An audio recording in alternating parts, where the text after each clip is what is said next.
السلام عليكم ورحمة الله وبركاته. ازيكم يا كل حبايبي؟ عاملين ايه؟ يا رب تكونوا بخير.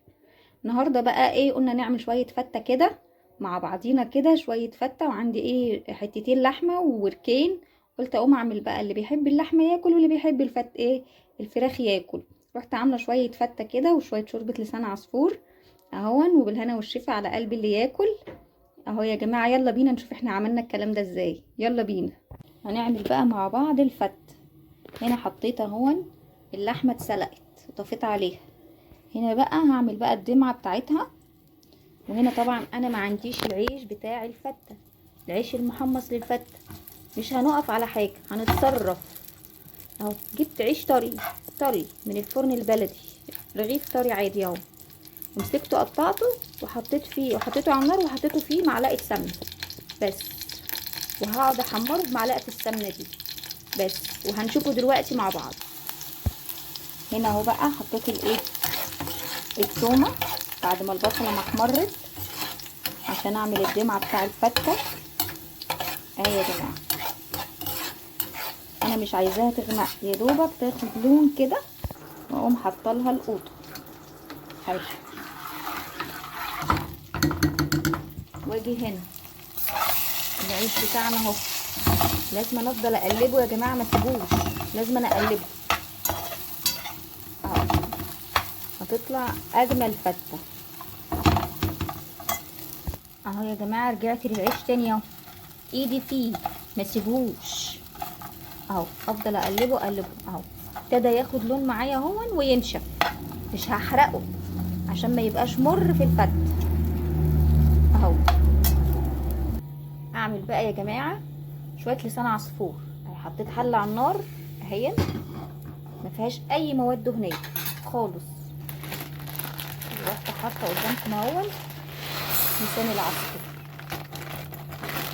من غير اي مواد دهنيه اهو. وافضل اقلب بقى، اقلب على طول، ما تسيبوش خالص خالص.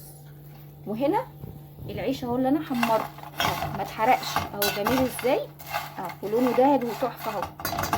اهو يا جماعه جربوا العيش بالطريقه دي، معلقه سمنه، واعملوا برده لسان العصفور من غير سمنه كده، وقولوا لي ايه رايكم في الكومنتات. ما تنسوش يا جماعه تشتركوا معايا في القناه وتدعموني كده وتكتبوا لي كومنت حلو كده زيكم. هنا بقى الصلصه غليت اهي، اللي هي الدمعه.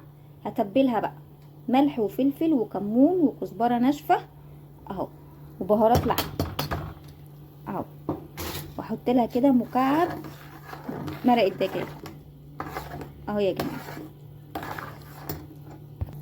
اهو يا جماعه لسان العصفور يجي فيه معاكم اهو واحده واحده، عشان ما تفكروش ان انا حطيت حاجه من وراكم اهو. هدي النار كده ومعاكم واحده واحده اهو، افضل اقلب فيه على طول اهو. هو لسه اهو يا جماعه. اهو يا جماعه لسان العصفور مخدش حاجه خالص اهو كده. عايزه تستكفي باللون ده تستكفي، عايزه تسيبيه شويه سيبيه، انا هستكفى باللون ده كده اهو. هقوم حاطه له بقى الشوربه بتاعته.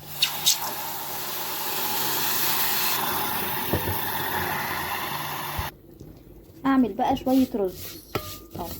حطيت معلقه سمنه، طبعا انا عارفه ان رز الفته ما بيتحطلوش شعريه، بس انا عندي حد ما بيحبش الرز الابيض، فانا هحط الشعريه بس مش هكترها، يعني تبقى باينه بس كده منظر ان انا حاطه شعريه بس مش مكتره اهو. اجي هنا بقى على الدمعه اهي، اللي هي الصلصه بتاعتها يعني كده تقلت اهي، اطفي عليها بقى بس. اهي يا جماعه الشعريه خدت لون حلو اهي، ذهبي اهي. اقوم بقى سقط لها الرز اهو يا جماعه. بقى هنغرف الطبق الفته بتاعنا اهو، نشف ازاي اهو، ناشف اهو ومش محروق، لونه ذهبي وجميل وتحفه. هسقيه بقى الشوربه بتاعتنا. الشوربه طبعا انا مسخناها، خليتها غليت وايه، ومتبلاها ومخليها حدقها جميل كده اهو. احلى طبق فته اهو. حطيت الشوربه، ما ملتهاش قوي. ليه ما ملتهاش قوي يا بطوط؟ لان هحط لها صلصه اهي. حط على العيش صلصه اهي تديله طعم كده ويبقى تحفه اهو. واقوم حاطاله الرز بتاعه اهو مفلفل وجميل اهو. اقوم حاطه بقى في قلب الايه، في قلب الحل اهو. رصيت الرز اهو. انا عاملاه بشعريه عشان عندي ما بيحبوش الرز الابيض. هقوم حاطه لها بقى الصلصه كده على الوش. واجي بقى على الطشه. انا كده غرفت الفته، حطيت فصين توم ومعلقه سمنه اهي وشويه كزبره اهو. انا مش بكتر التوم لان الدمعه فيها توم، فانا مش بكتر التوم عشان التوم بيتعبني بصراحه وبيتعب معدتي.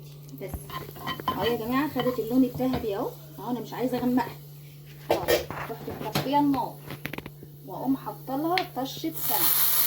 اول ما اعمل لها الطشه اقوم سقيها بقى على الايه، على الفته كده. بس اهو كده يا جماعه نكون خلصنا غدانا بتاع النهارده. عملنا شويه فته مع شويه لحمه كده وشويه شوربه لسان عصفور عشان الجماعه اللي عندنا التعبانين دولا. ربنا يشفي كل مريض يا رب. يلا وبالهنا والشفا. لو عجبكم الفيديو ما تنسوش يا جماعه تحطوا لايك وتشتركوا معايا في القناه. باي باي.